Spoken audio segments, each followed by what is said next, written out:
రాయచోటి పార్వేటి ఉత్సవంలో జరిగిన ఘటనలో పోలీసులు అత్యుత్సాహం చూపి హిందువులపై దాడి చేశారని హిందూ ఐక్యవేదిక చంద్రశేఖర్ ఆరోపించారు.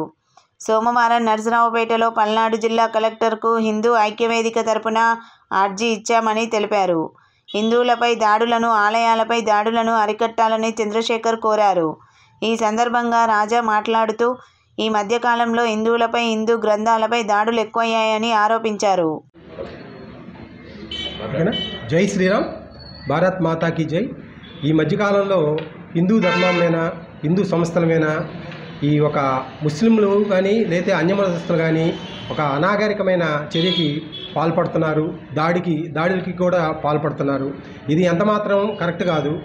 దీనికి ఈ రాయచోటిలో జరిగినటువంటి సంఘటన దాదాపు 1300 సంవత్సరాల చరిత్ర కలిగినటువంటి ఒక ఆలయంలో ఒక పార్వేట ఉత్సవం జరుగుతుంది. ఆ జరుగుతున్నప్పుడు అనవసరంగా లేనిపోయిన విధంగా అక్కడ ముస్లింలు ఏమీ ప్రశ్నించకుండా వాళ్ళ పని వాళ్ళు చేసుకుంటూ ఉంటే పోలీసులు అత్యుత్సాహంతో ముందు ఈ హిందూ సోదరుల్ని రెచ్చగొట్టడం, వాళ్ళని అక్కడ ఉన్నటువంటి మహిళల్ని కూడా చాలా నానా విధమైన దుర్భాషలు ఆడటం జరిగింది.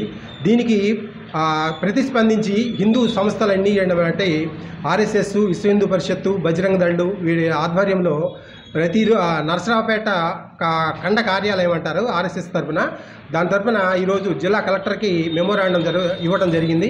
అలాగే వారి దగ్గర ద్వారా ముఖ్యమంత్రి గారికి, ఉప ముఖ్యమంత్రి గారికి కూడా మన యొక్క రిప్రజెంటేషన్ ఇవ్వడం జరిగింది. అలాగే అద్దంకి నుంచి కూడా హిందూ ధార్మిక సంస్థల తరఫున ప్రతినిధులందరం 15 మంది 2 కార్లలో వెళ్ళి నరసరావుపేట కలెక్టర్ గారికి మన అర్జీని సమర్పించడం జరిగింది.